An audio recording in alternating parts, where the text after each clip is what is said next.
अब इटली में एकीकरण। आधुनिक युग के प्रारंभ में इटली एक भौगोलिक इकाई मात्र था। ठीक है, वह अनेक छोटे छोटे राज्यों में विभक्त था। कौन? इटली। ध्यान से सुनना, इटली जो था वह छोटे छोटे राज्यों में क्या था? बटा हुआ था। राजनीतिक एकता और सुदृढ़ शासन के अभाव में उसकी गणना यूरोप के एक निर्बल मतलब कमजोर देश और शक्तिहीन राष्ट्र के रूप में होती थी, क्योंकि छोटे छोटे राज्यों में बटा हुआ था तो कमजोर न हुई। परंतु उनका जो अतीत था, अतीत माने पहले पुराना, अत्यंत उज्जवल माने बहुत उज्जवल और गौरवमय था कि वहां पर बहुत अच्छे अच्छे विद्वान रहा करते थे। ठीक है, जैसे भारत के कहते हैं कि सोने के चिड़िया, लेकिन जब रियासतें थी छोटे छोटे राज्यों में विभक्त था तो कमजोर था। अगर पहले क्या होता है? विश्व गुरु। भारत जो है वह विश्व का गुरु था और सोने का चिड़िया। यहाँ बहुत सोने चिड़िया नहीं है, मतलब चिड़िया नहीं है, मतलब सोने का यहाँ खान थी, संपदा थी, धनी था। लेकिन बीच में क्या हुआ? डमाडोल हो गया। छोटे छोटे राज्यों में जो विभक्त हो गया तो डमाडोल हो गया। तो इनका लोग बिचवा में पहले तो कहते थे विश्व गुरु, बिचवा में इंडिया का नाम लोग जानते ही नहीं थे। अब तनी सुधार भइल बा तो पूरा विश्व जाना था इंडिया का। उसी तरह इटली में छोटे छोटे राज्यों में विभक्त था और वहां उसको लोग निर्बल समझते थे कि यह देश बहुत कमजोर है। ठीक, और उसको अतीत के देखा जाया गया तो उसका अतीत बहुत उज्जवल और सुदृढ़ शासन था। बस हो जाएगा। अब रोम के गणतंत्र के नेतृत्व में, रोम साम्राज्य, रोम के गणतंत्र के नेतृत्व में संपूर्ण इटली एक सूत्र में आबद्ध था। मतलब सूत्र में बधा नहीं था, याद करें, एक सूत्र, एकता के सूत्र में आबद्ध माने एक रूप नहीं था, उसमें अलग अलग थी, अलग अलग विचार, अलग अलग कानून, अलग अलग व्यवस्थाएं। लेकिन 27 ईस्वी में, 27 ईस्वी पूर्व जूलियस सीजर ने, कौन? जूलियस सीजर ने, कहाँ का था? जूलियस सीजर कहाँ का था? इटली। इटली, ध्यान सुना, इटली, जूलियस सीजर ने संपूर्ण इटली और यूरोप के विशाल भूभाग पर रोमन साम्राज्य की स्थापना की। कौन? जूलियस सीजर ने इटली और यूरोप साम्राज्य पर, यानी यूरोप में भूभाग पर, इटली और यूरोप के विशाल भूभाग पर क्या किया? रोमन साम्राज्य स्थापित किया। बात समझेगा? रोमन साम्राज्य के पतन के बाद, है ना, जब वो साम्राज्य स्थापित कर लिया तो कुछ समय के बाद रोमन साम्राज्य के पतन के बाद, अब देखना पतन तो होना ही होना है, जो बढ़ा है वो खत्म होगा।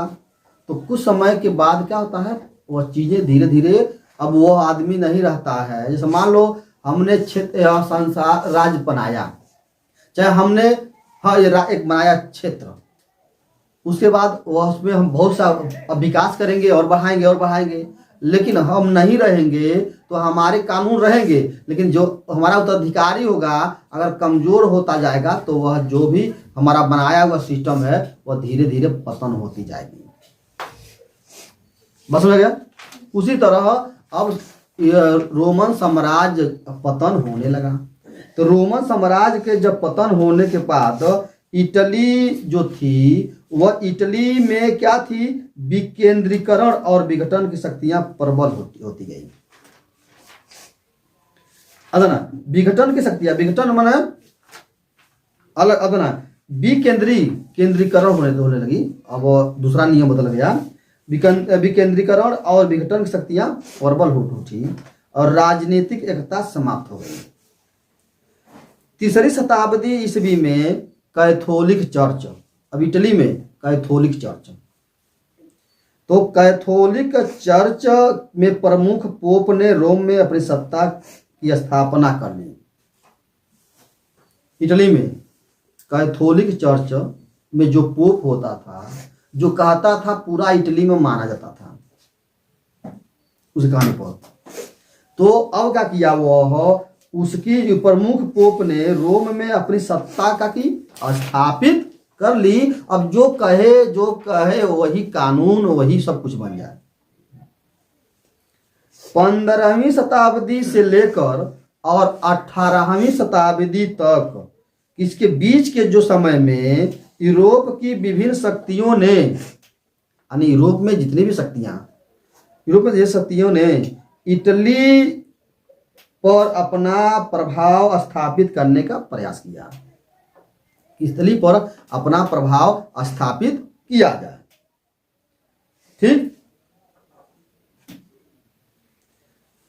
इस समय इटली के जो शासक अपने अपने स्वार्थ में लिप्त थे। जो इटली के जो शासक थे, अब पोप तो बहुत बड़ा होता था, लेकिन वहां छोटे छोटे जो राज्यों में बटा था, तो वहां शासक होते थे, तो अपने अपने शासकों में क्या थे, विलासिता यानी लिप्त थे, ऐसे अपना ऐसी जिंदगी जीते थे।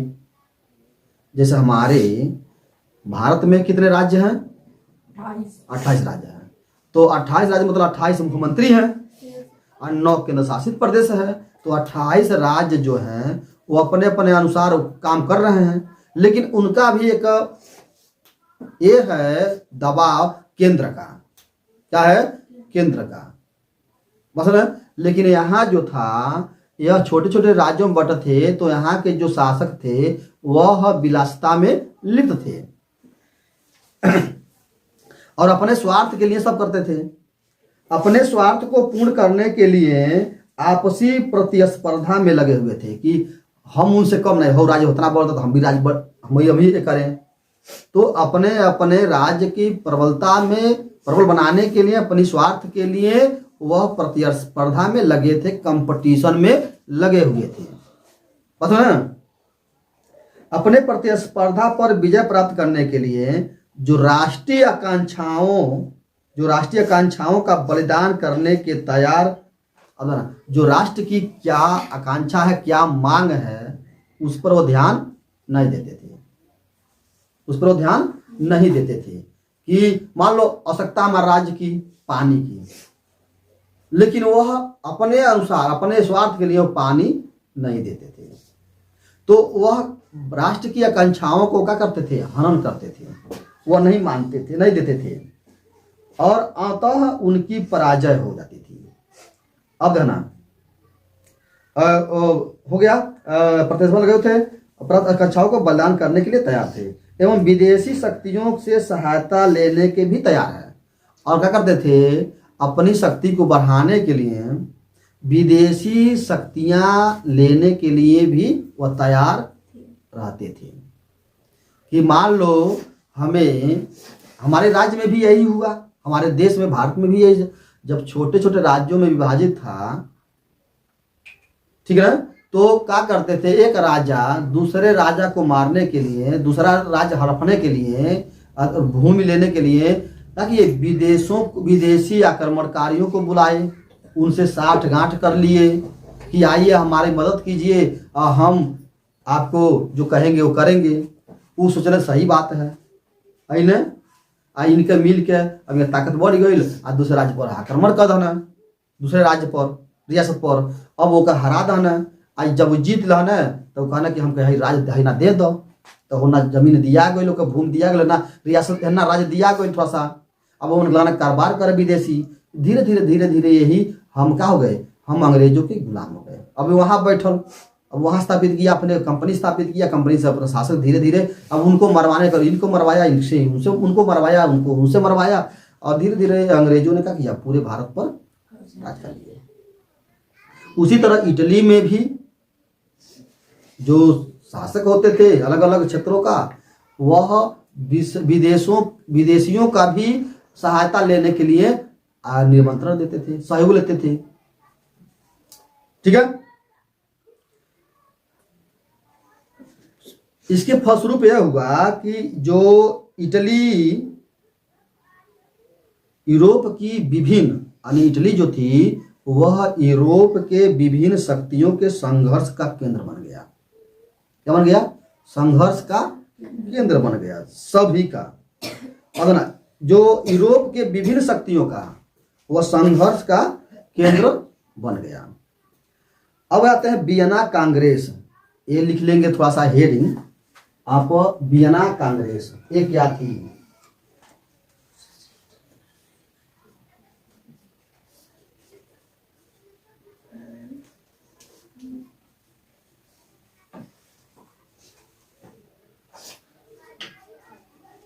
अठारह सौ 15 ईस्वी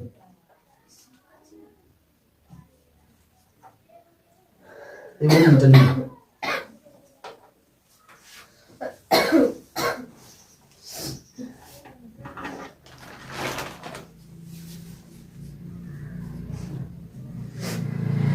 नेपोलियन की पराजय के पश्चात लेंगे, नेपोलियन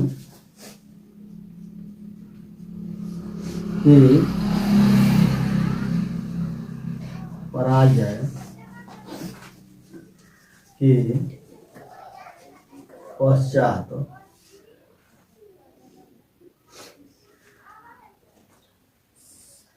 गठित वियना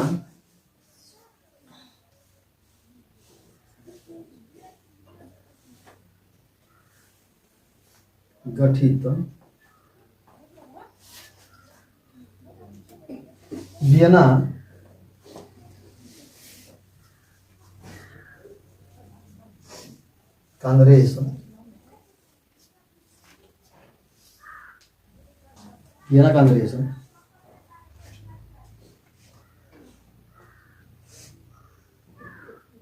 ने इटली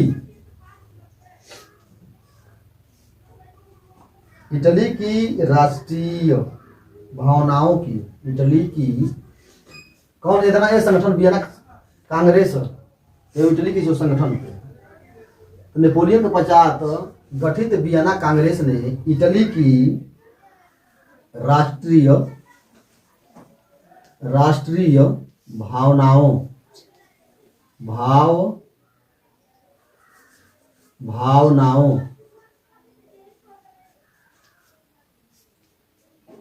राष्ट्रीय भावनाओं को पूर्ण उपेक्षा की, भावनाओं की पूर्ण उपेक्षा की, अपेक्षा नहीं उपेक्षा की, एवं उनके साथ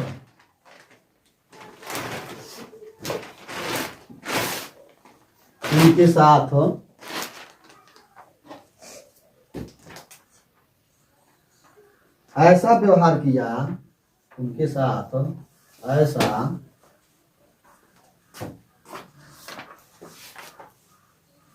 व्यवहार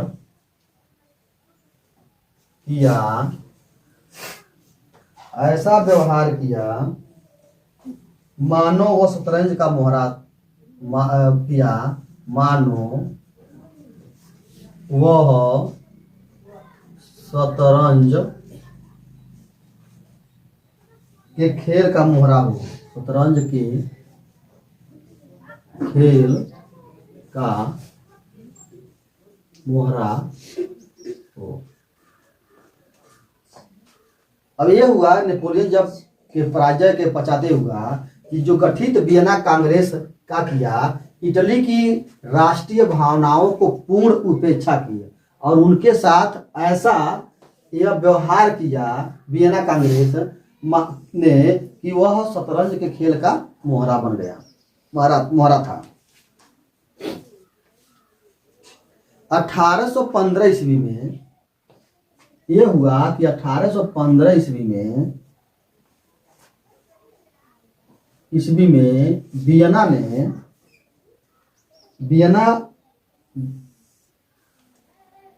व्यवस्था ने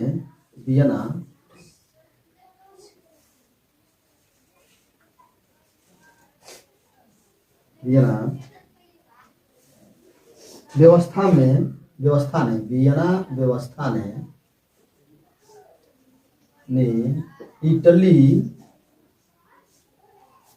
इटली में प्रतिक्रियावादी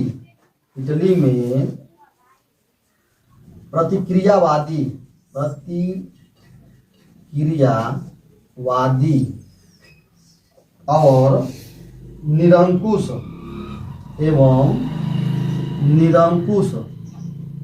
निरंकुश शासकों की स्थापना की। निरंकुश शासकों की स्थापना की। ठीक, अब क्या होगा, ये बिहार कांग्रेस ने क्या किया, शतरंज का खेल खेल दिया।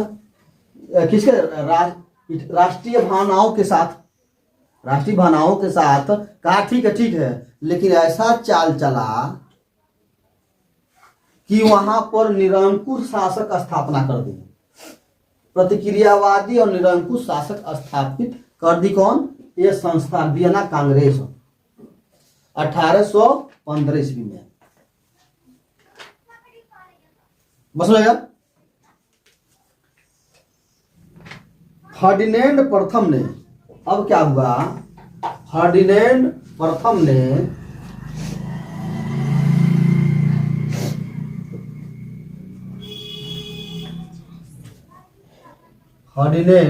ये इस बात का लेना है, ये थोड़ा सा वियना कांग्रेस क्या है याद कर लीजिएगा। फर्डिनेंड प्रथम ने नेपल्स एवं सिसिली का राज्य नेपल्स एवं सिसिली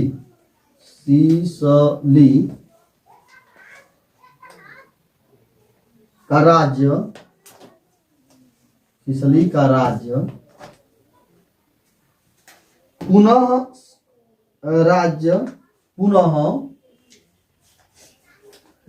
दोबारा का किया, पुनः सौंप दिया गया। का राज्य यानी फर्डिनेंड प्रथम को नेपल्स एवं सिसिली का राज्य पुनः सौंप दिया गया।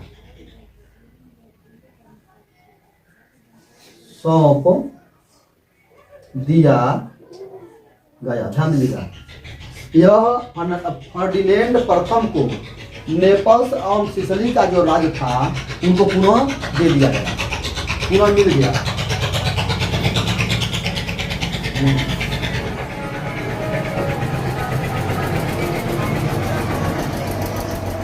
ठीक, अब देना ये फर्डिनेंड प्रथम याद कर लेना है, वियना कांग्रेस ये याद कर लेना है, एवं इटली। ठीक है, अब फर्डिनेंड प्रथम को नेपल्स और सिसिली जो का राज्य था पुनः उनको दे दिया गया। अब देखना है लोबार्डी और वेनेसिया पर, लोबार्डी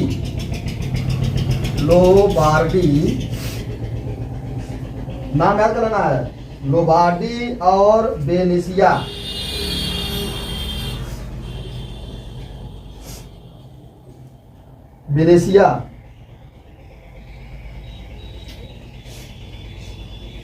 और वेनेसिया पर ऑस्ट्रेलिया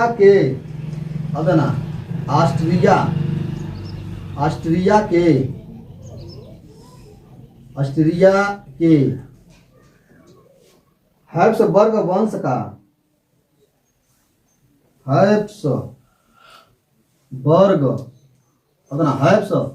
हेडिंग मार देना, अंडरलाइन, वर्ग, राजवंश, राजवंश का प्रभुत्व, राजवंश का प्रभुत्व स्थापित कर दिया गया, स्थापित कर दिया गया, कर दिया गया।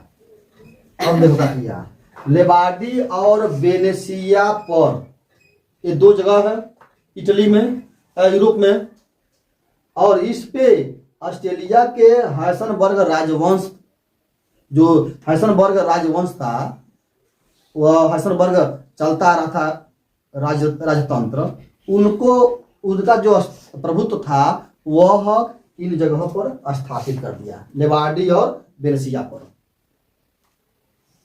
ठीक है। और सार्डिनिया और जियोना को, अगना सार्डिया, हेडिंग अंडरलाइन कर, सार्डिया,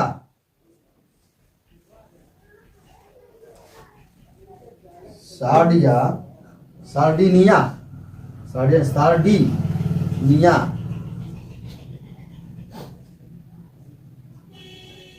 सार्डिनिया और जिनोवा, जिनोवा और जिनोवा, जिनोवा को, दो जगह यह, सार्डिया और जिनोवा को पीडमांड में मिला दिया गया, पीडमांड में, पीडमांड में मिला दिया गया, मिला दिया गया। ठीक।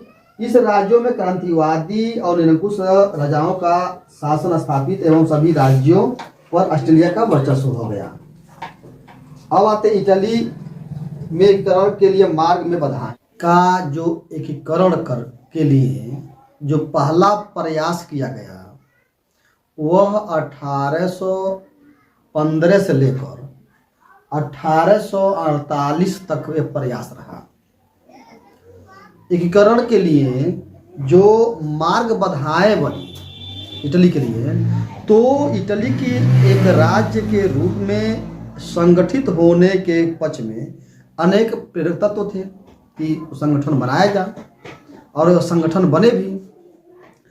जैसे इटली की जो सुदृढ़ और प्राकृतिक सीमाएं प्राप्त थी, इटली वासियों की जो भाषाएं या एक धर्म का पालन करने वाले थे, परंतु सबसे बड़ी कमी ये थी कि इटली में लोगों की जो राष्ट्रीय चेतना थी वह पूर्ण रूप से उदय नहीं हुआ था, और जब पूर्ण रूप से उदय नहीं हुआ था तो एकीकरण नहीं हो पा रहा था।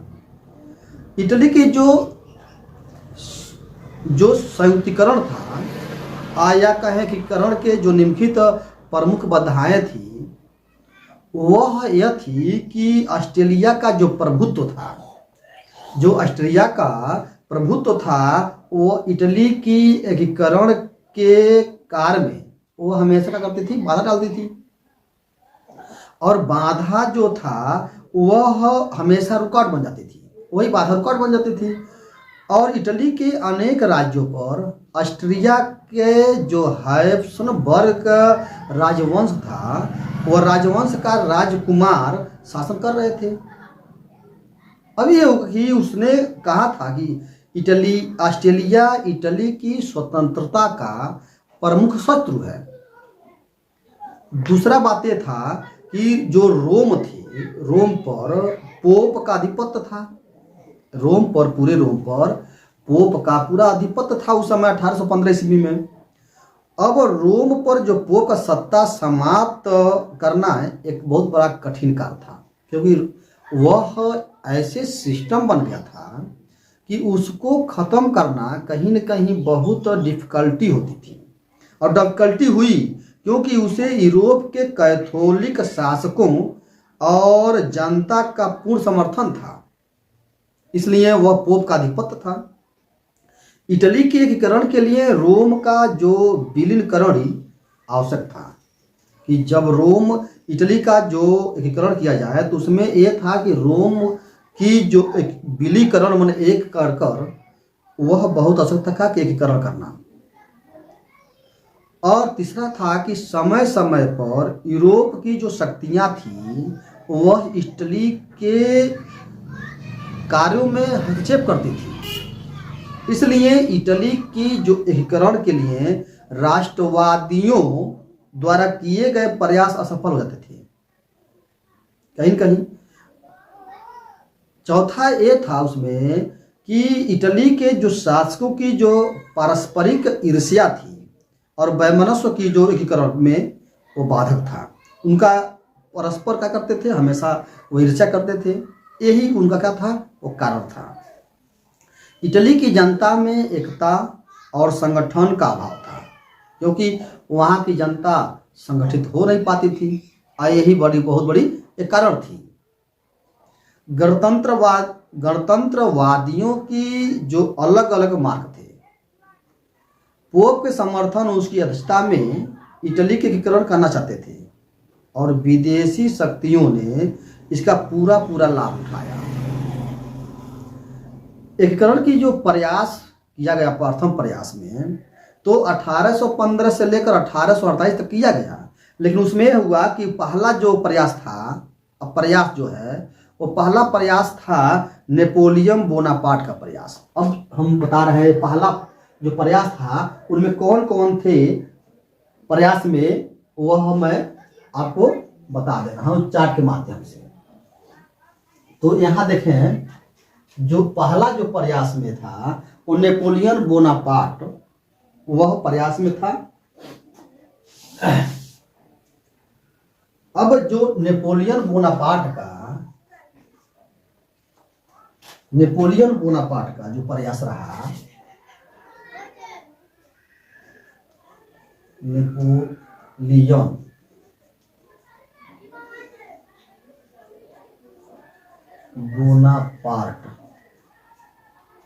नेपोलियन बोनापार्ट के प्रयास, ठीक। उसके बाद कार्बोनरी संगठन, दूसरा जो था एकीकरण में कार्बोनरी संगठन,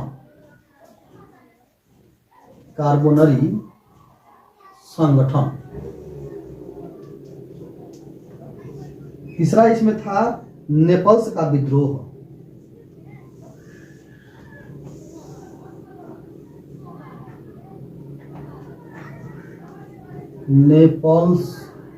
अब इसमें था नेपल्स का विद्रोह, नेपल्स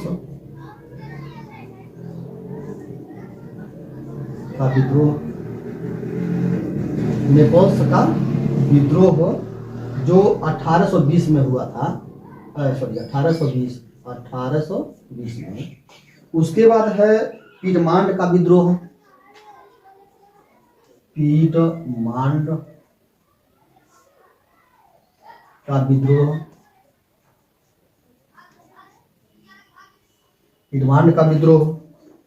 अब ये जो चौथा ये था फ्रांसीसी क्रांति जो 1830 थी। 1830 ईस्वी में जो फ्रांस की क्रांति हुई,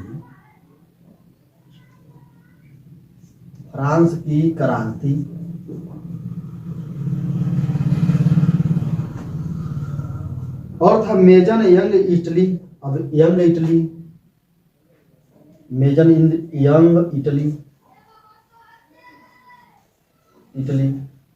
तो इस तरह का यह इनकी जो भूमिका थी, तो कहीं न कहीं एकीकरण करने में इनकी भूमिका थी। नेपोलियन बोनापार्ट जो था, तो इस तरह का फ्रांसीसी, यह एकीकरण का इनका पहला प्रयास था कि इटली में एकीकरण किया जाए। अब प्रयास भी अच्छा रहा। अब नेपोलियन बोनापार्ट जो था, तो नेपोलियन बोनापार्ट जो था वह अप्रत्यक्ष रूप से नेपोलियन बोनापार्ट इटली के एकीकरण का जन्मदाता माना जाता है। उनकी जो विजय वाहिनी सेना, नेपोलियन बोनापार्ट का जो विजय वाहिनी सेना ने इटली में राजनीतिक एकता स्थापित करने के लिए और विजित प्रदेशों में नेपोलियन ने सुधार लाभ किया। इटली वासियों ने सर्वप्रथम राजनीतिक महत्व का जो एकता का जो महत्व समझा, परंतु वियना कांग्रेस ने क्या किया? कांग्रेस के निर्माताओं ने वियना कांग्रेस के निर्माताओं ने उसे पुनः छोटे छोटे राज्यों में विभक्त कर दिया तथा ऑस्ट्रेलिया का वर्चस्व पुनः स्थापित कर दिया।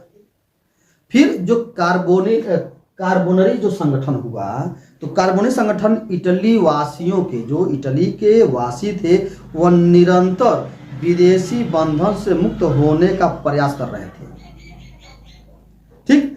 परंतु दमन और अत्याचार का विरोध करने के लिए इटली वासियों ने जागृति पैदा करने की आवश्यकता समझी।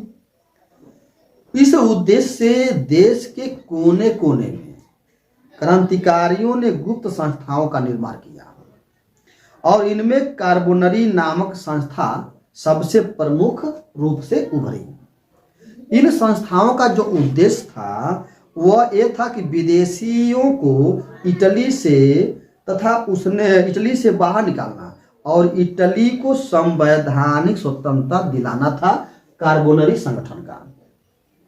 और यह संगठन यह गुप्त रूप से होती रहती थी। अब नेपल्स का जो विद्रोह था, ये भी एकीकरण में भूमिका निभाया।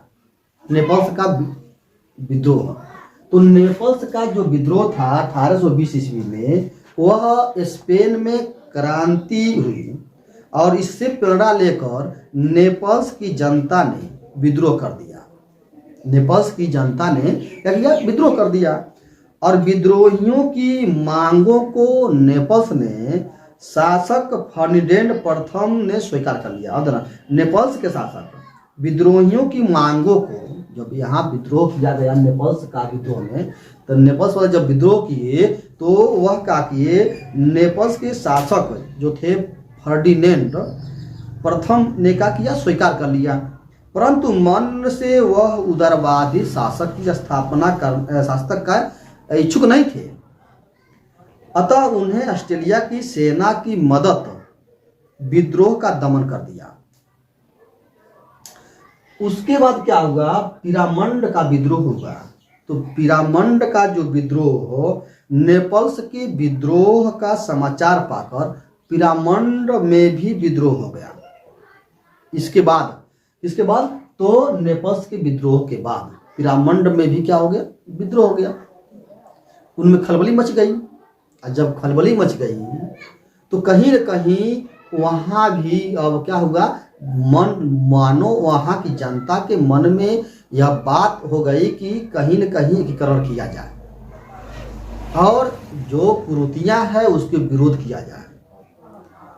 तो यहाँ भी विद्रोह का उदार जो इसका जो प्रभाव था वह इटली के निवासियों पर भी पड़ा।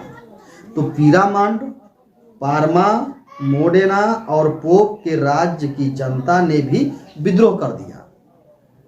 इटली के अनेक राज्यों के शासकों को अपना राज्य छोड़ना पड़ा। यानी इटली के अनेक राज्यों के जो शासक थे उनको अपना राज्य छोड़ना पड़ा।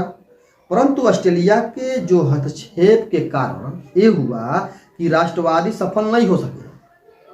इटली के अनेक ऑस्ट्रेलिया के जो चांसलर थे वह थे मेटरनिख ने विद्रोहियों को निम्रता पूर्वक कुचल दिया।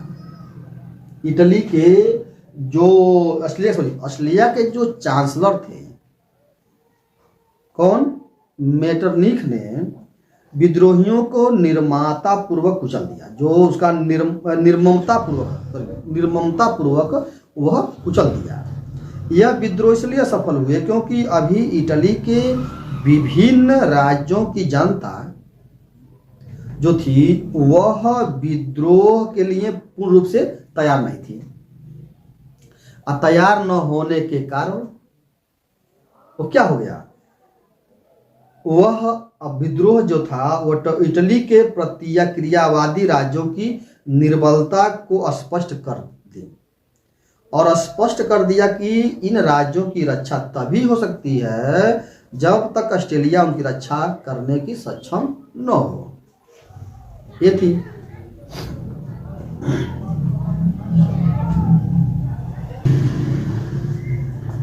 अब मेजनी जो हम कहते हैं यानी फ्रांस की जो क्रांति हो गई। अब आते हैं यह जो फ्रांस की क्रांति की रक्षा संभव नहीं था।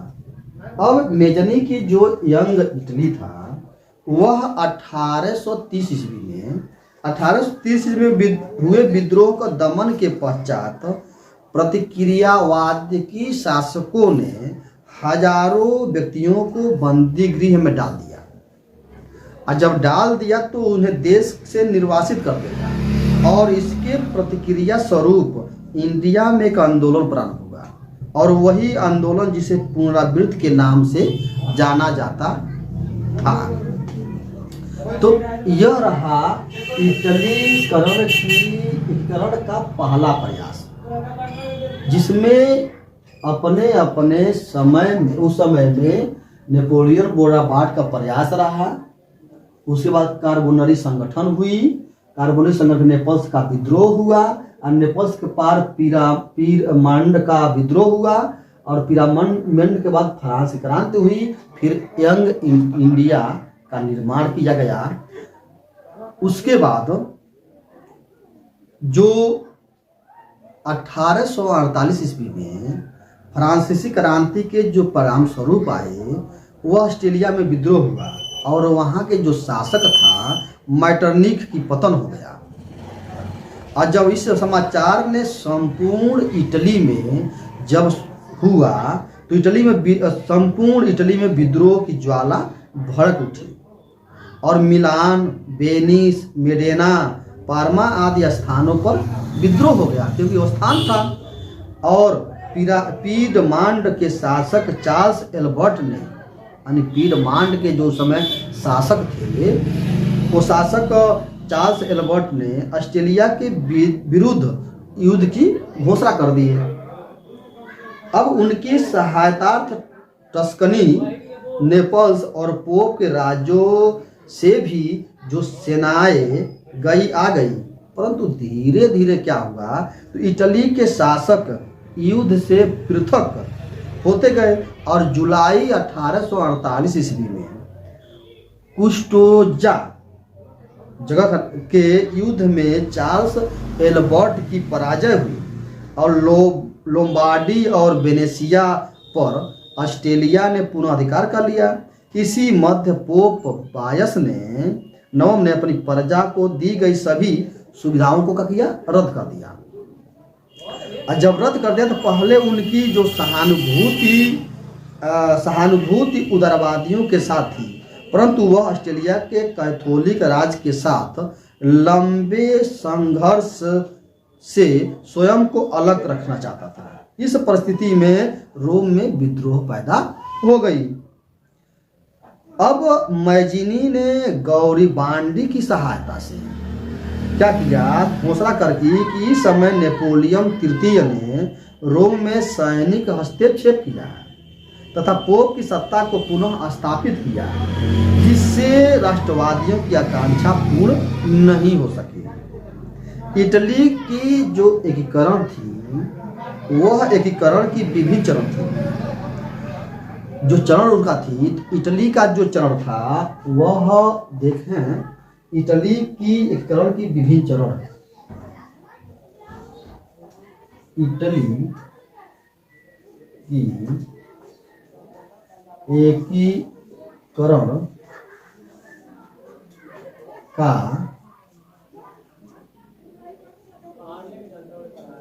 विभिन्न चरण। अब इसमें एक चरण थी कि यद्यपि राष्ट्रवादी जो इटली के विदेशी बंधन से मुक्त नहीं कर सके, परंतु वे निराश नहीं हुए। वे निराश नहीं हुए। उनके प्रयासों के फलस्वरूप दो बातें स्पष्ट हो गई। पहला था सार्डिनिया और पीडमांडा के शासकों के नेतृत्व में इटली का एकीकरण संभव है। पहला जो था इसमें एकीकरण का विविध चरण है, लेकिन यह था कि पहला जो सार्डिनिया और पिरामिड के शासक ताकि ये पिरामिड शासक संभव था। और दूसरा यह था कि बिना विदेशी सहायता से ऑस्ट्रेलिया का प्रभुत्व समाप्त नहीं किए जा सकते थे। तो अतः इटली की जो राजनीति ने यूरोपीय शक्तियों की सहायता एवं सहानुभूति प्राप्त करने की प्रयास किया, और अंततः ये हुआ कि काबूल की दूरदर्शिता और गौरीबांडी की साहस के कारण इटली के एकीकरण के चरणों में पूर्ण रूप से हुआ। पहला जो चरण था, उस पहला चरण में पहला चरण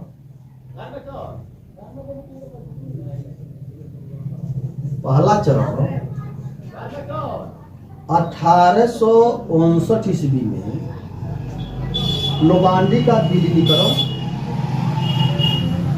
लोम्बार्डी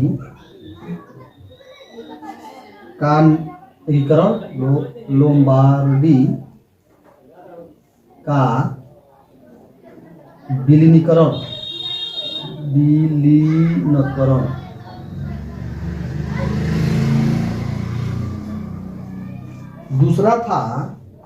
दूसरा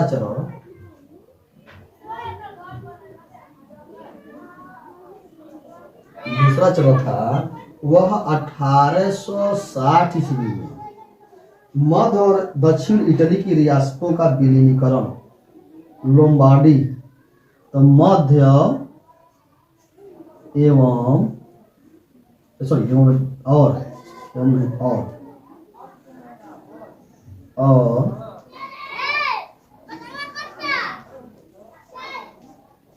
दक्षिण इटली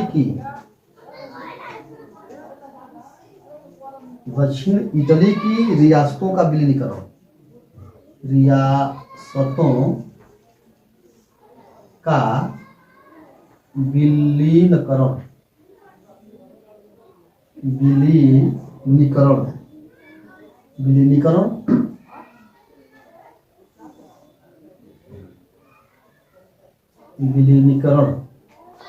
विलीनीकरण। तीसरा जो चरण था, तृतीय चरण वह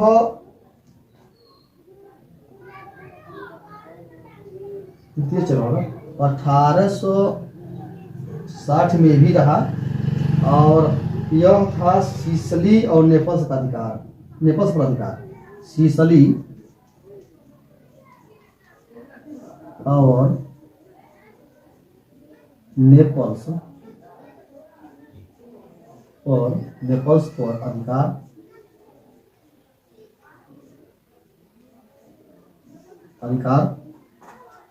चतुर्थ चरण ये था,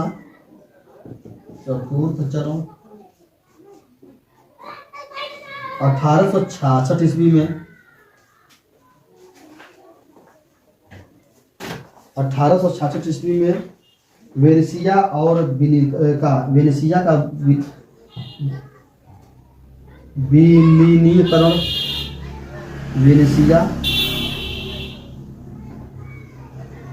वेनेसिया का विलीनीकरण।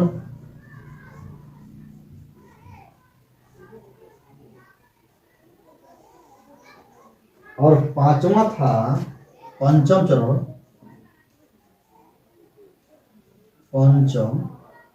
ये था 1870 ईस्वी में। 1870 में रोम पर आधिपत्य रोम पर आधिपत्य तो इस तरह के ये 5 चरणों में ये हुआ। अब 5 चरण में जो लोम्बार्डी का विलीनीकरण था, उसी तरह भारत में विलीनीकरण करने के लिए सरदार वल्लभ भाई पटेल ने आह्वान किया कि जो रियासतें, छोटे छोटे रियासतें थी, उनको विलीनीकरण कर और एक राष्ट्र संप्रभुत्व राष्ट्र बनाया जाए। प्रथम जो प्रयास हुआ इटली में 1859 ईस्वी में, उसमें थे प्रधानमंत्री काबूल की यूरोपीय मित्रता प्राप्त करने का प्रयास। तो मैं पूरे अच्छे से इसको अब बताने जा रहा हूँ। अब मैं बात करता हूँ प्रथम जो चरण था। प्रथम चरण में क्या हुआ इटली में एकीकरण का लेकर। प्रथम चरण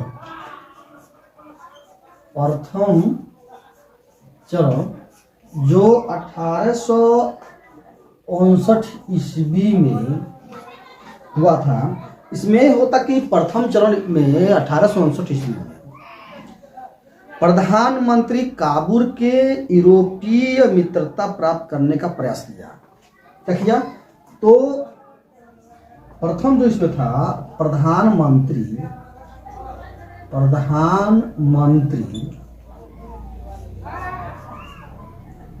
काबूल के यूरोपीय मित्रता प्राप्त करने का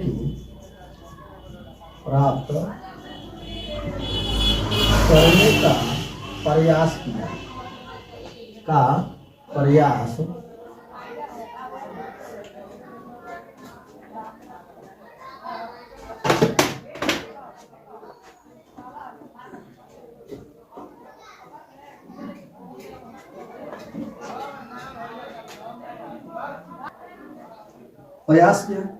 अब यह काबूल के प्रयत्नों का ही परिणाम यह था कि इटली वासियों का सदियों से पुराना स्वप्न साकार हो गया। जब 1859 ईस्वी में हुआ, 1852 ईस्वी में ये हुआ कि सार्डिनिया और पीडमांट के शासक विक्टर एमानुएल द्वितीय यानी 1852 ईस्वी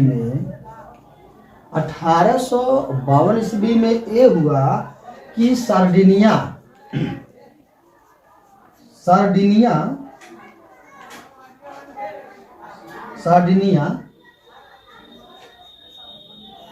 और पीडमांड के जो शासक था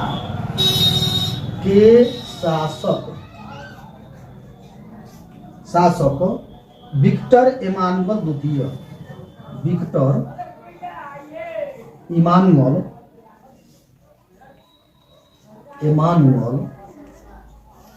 द्वितीय ने उसे प्रधानमंत्री का पद नियुक्त किया गया, प्रधानमंत्री बना दिया गया। जब प्रधानमंत्री बना तो काबूल की अच्छी तरह समझता था कि ऑस्ट्रेलिया को इटली से बाहर निकालने के लिए उसे पराजित करना आवश्यक है। और यह कार्य पीडमांट की शक्ति के बाहर था। अब ये हुआ कि उससे इस बात का अप्रत्यक्ष इसे हम कहते हैं, इस बात से प्रयत्न प्रारंभ किए कि यूरोपीय के राज्यों की जो सहानुभूति थी वह पीडमांट के प्रति जो हो गया। यह जनता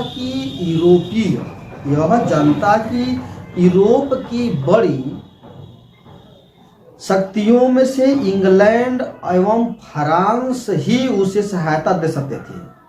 फ्रांस का जो शासक नेपोलियन द्वितीय था उस समय, फ्रांस का शासक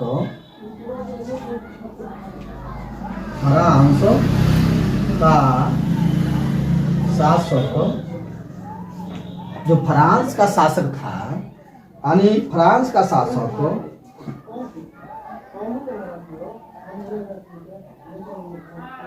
नेपोलियन तृतीय महत्वाकांक्षी शासक नेपोलियन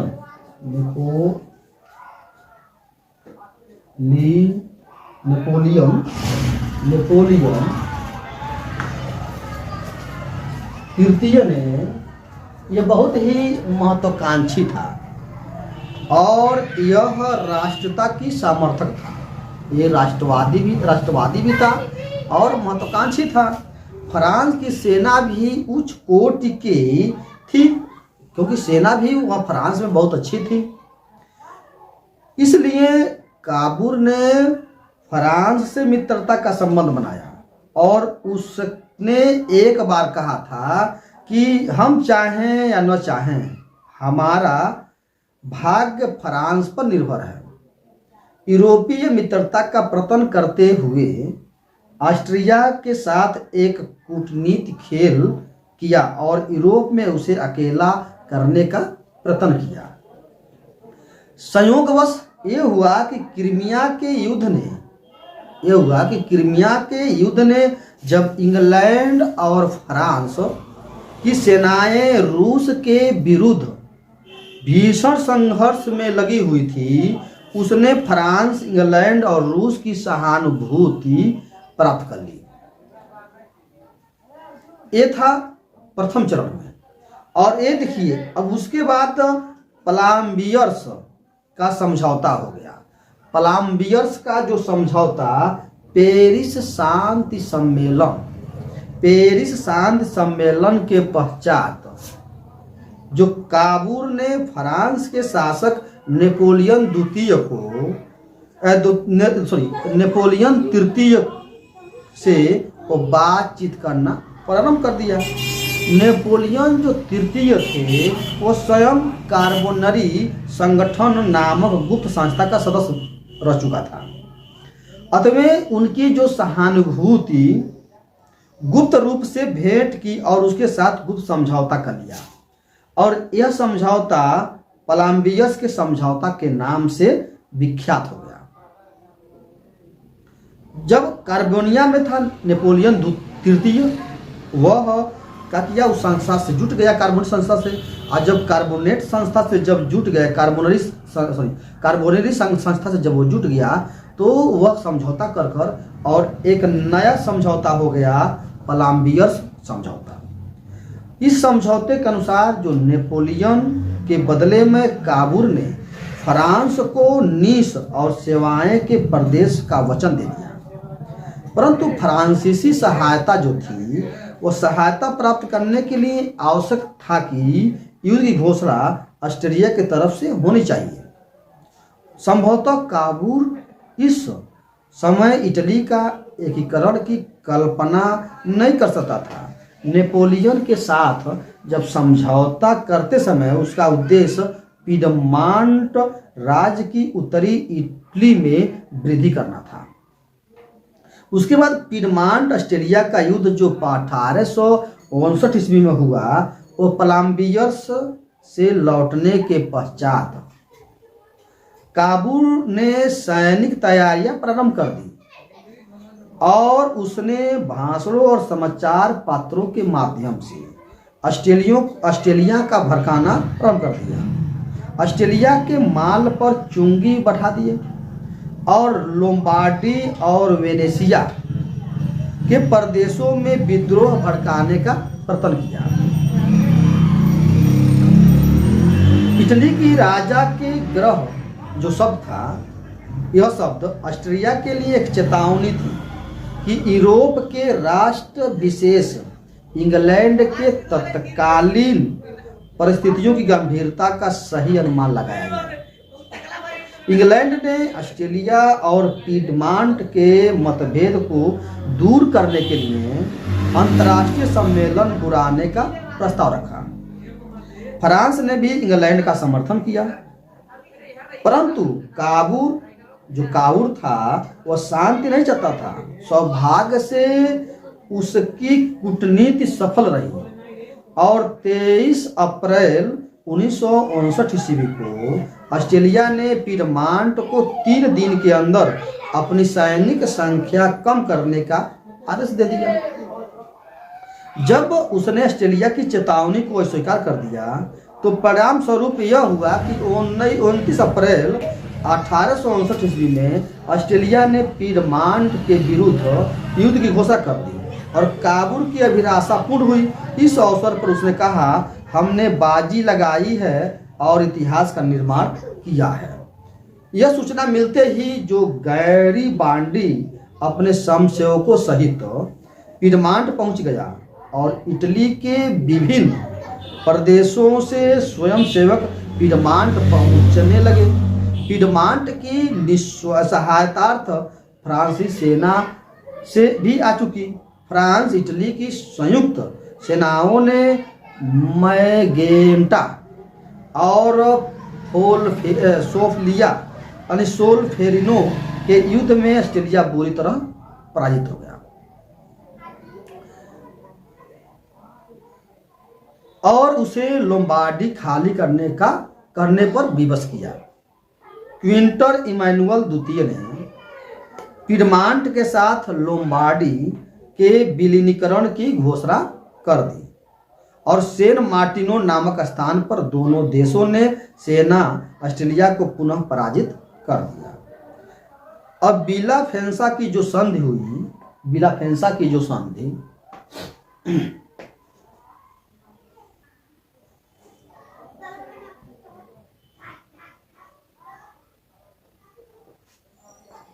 अब जो बिलाफेंका की जो संधि हुई तो पीडमांट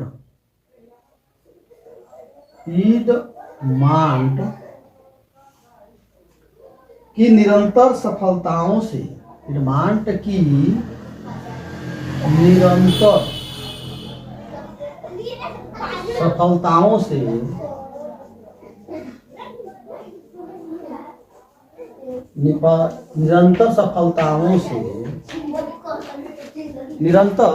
सफलताओं से ऐसा प्रतीत होता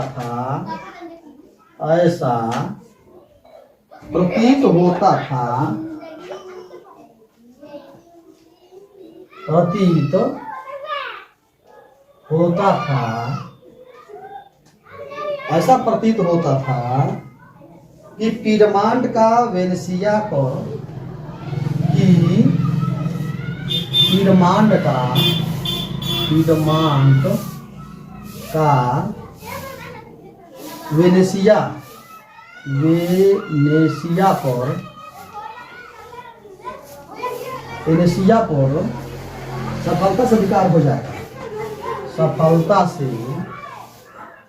सफलता से अधिकार हो जाएगा। सफलता से अधिकार हो जाएगा।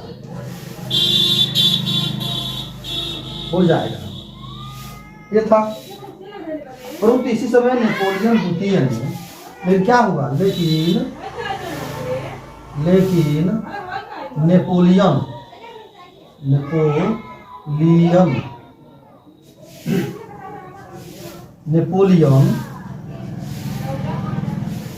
तृतीय ने क्या किया, ने पीडमांट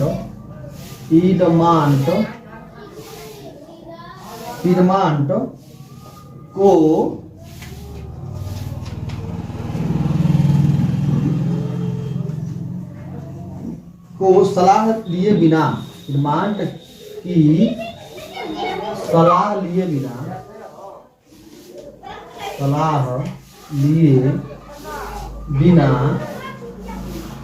बिना युद्ध बंद करने का निश्चय किया।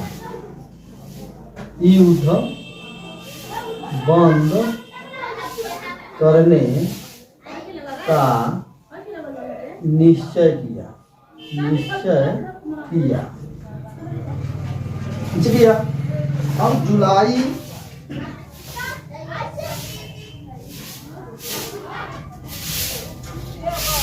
11 जुलाई 1859 ईस्वी में 11 जुलाई 1859 ईस्वी में नेपोलियन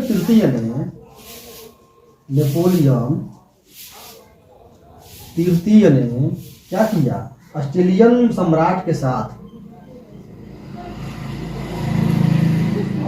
ऑस्ट्रेलियन सम्राट के साथ ऑस्ट्रेलियन सम्राट के साथ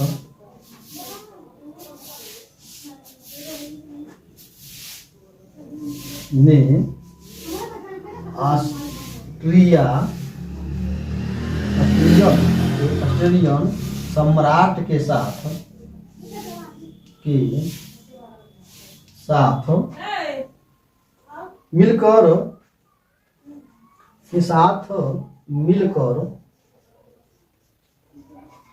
मिलकर विला फ्रैंका की संधि कर ली।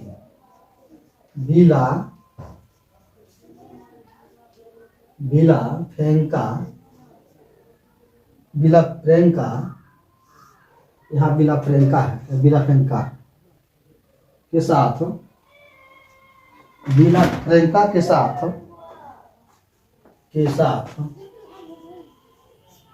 संधि कर ली।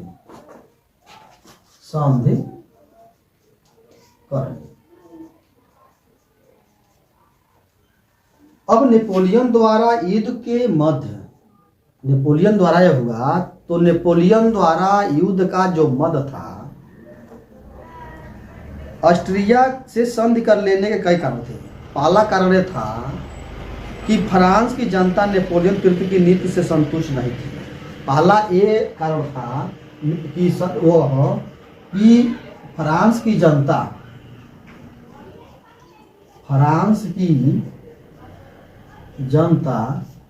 नेपोलियन तृतीय से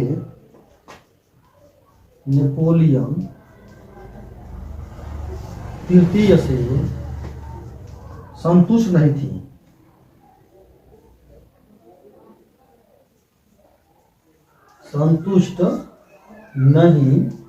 थी। दूसरा कारण यह था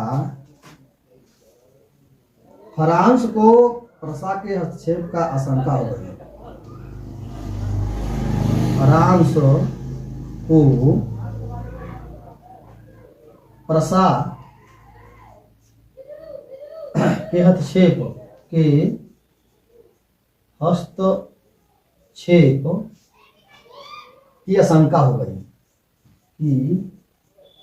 आशंका हो गई। और तीसरा ये हुआ नेपोलियन तृतीय नेपोलियन तृतीय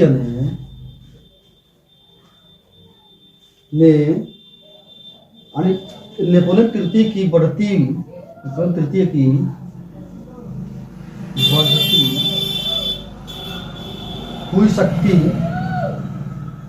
हुई शक्ति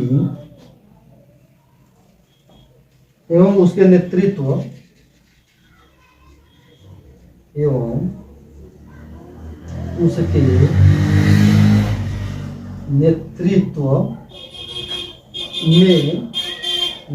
में इटली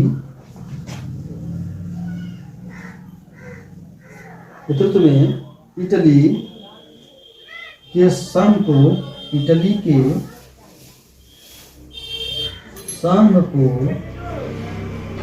को फ्रांस के लिए हितकर नहीं मानता था। संघ को फ्रांस के लिए हितकर नहीं मानता था। हितकर नहीं माना जाता था। ये था।